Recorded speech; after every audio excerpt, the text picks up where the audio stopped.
చూసుకుంటే ప్రెగ్నెన్సీ టైంలో చాలా మందికి థైరాయిడ్ వస్తుంది కదా, అంటే ఇప్పుడు ప్రెగ్నెన్సీ టైంలో అలా రావడం వల్ల ఏమైనా ప్రాబ్లమ్స్ వచ్చే ఛాన్సెస్ ఉంటాయా? హైపోథైరాయిడిజం అనేది కనుక ముందు నుంచే అంటే ప్రెగ్నెన్సీ ముందు నుంచే ఉండుంటే కంట్రోల్లో లేకపోతే ఏమవుతుందంటే కన్సీవ్ కావడం కష్టమవుతుంది, ఇన్ఫర్టిలిటీ ఇష్యూస్ ఎక్కువ ఉంటాయండి, మిస్క్యారేజెస్ ఎక్కువ ఉంటాయండి, అబార్షన్స్ మిస్క్యారేజెస్ ఎక్కువ ఉంటాయి కంట్రోల్లో లేకపోతే.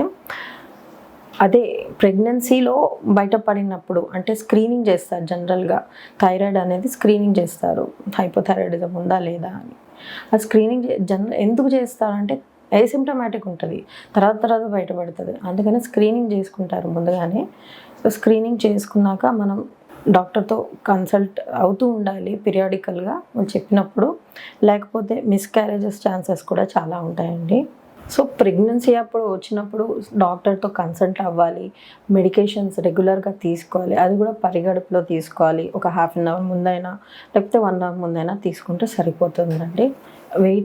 ఎక్కువ వెయిట్ గెయిన్ కాకుండా కూడా చూసుకోవాలి, జంక్ ఫుడ్ అవి తినకుండా న్యూట్రిషియస్ హెల్తీ డైట్ తీసుకుంటే మంచిదండి.